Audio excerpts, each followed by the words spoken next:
एक ओंकार साउंड से होती है। अब अगर उसको हमको रूप अब अगर बन गया, कुछ बन ही गया, तो प्रकृति का नियम है, लेकिन सबसे पहले चलती प्रकृति का नियम है, कुछ बन जाएगा तो उसका विस्तार होगा। ये प्रकृति का काम है, वो करेगी ही करेगी, आप चाहें या ना चाहें।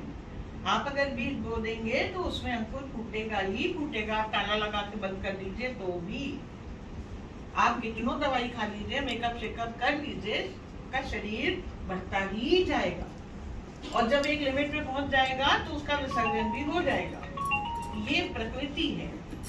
तो प्रकृति में आने के बाद अब क्या देखिए, इसमें अब ध्यान से सोचिए इस बात को, दो तत्व हो गए, एक कुछ क्रिएट हुआ, जो शिव तत्व है क्रिएट हो गया। शिव तत्व अपने आप में निष्क्रिय है, कुछ नहीं कर सकता, तो केवल है। उस होनेपन को जो संचालित करता है वो देवी तत्व है। उसको देव कहते हैं, इसको देवी कह दिया, और वो सबसे प्रथम स्थान पे है, तो वो महादेव हो गया, ये महादेवी हो गया। अब कालांतर में जब ये बने, फिर विस्तार प्रकृति का नियम है, विस्तृत होता गया, बनते चले गए। तमाम तरीके के इनके भी काम ढेरों होंगे, किस तरीके से मैनेज करो, तो उनके मैनेजमेंट में तमाम लोग आ गए। देवी के काम ढेरे हो गए, उनके मैनेजमेंट में ढेरे लोग आ गए।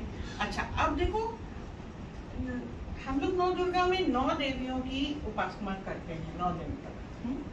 सबके नाम अलग अलग हैं। ये भी किसी ने पूछा था उस दिन से कि ये देवी ठीक है कि वो देवी ठीक है, किसको किसका मंत्र, देवी का अपना एक मंत्र अलग है। हम एक नॉर्मल सी बात बता रहे हैं।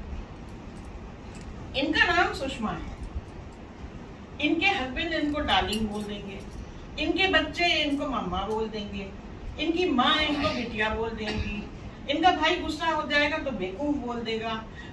सारे नाम अलग हैं, सारों के रिफ्लेक्शंस इनके प्रति अलग हैं, सुषमा तो वही रहेंगी। समझ में आ रही बात? तो जो महादेवी हैं वो अपनी जगह हैं। वो अगर ये काम करे, वो बाल रूप में है तो ऐसे ही है, ब्रह्मचारिणी है। वो बड़ी हुई तो सबसे पहले तो शैलपुत्री हुई, हाँ, फिर बड़ी हुई तो ये, शादी हुई तो ये, बच्चे हुए तो ये, माता बन गई। ऐसे फिर जब उन्होंने देखा कि अब जब बन गई तो दुनिया में काम भी करना है, और दुनिया में प्रकृति में 2 स्ट्रीम्स एक साथ चलती हैं, पॉजिटिव और नेगेटिव।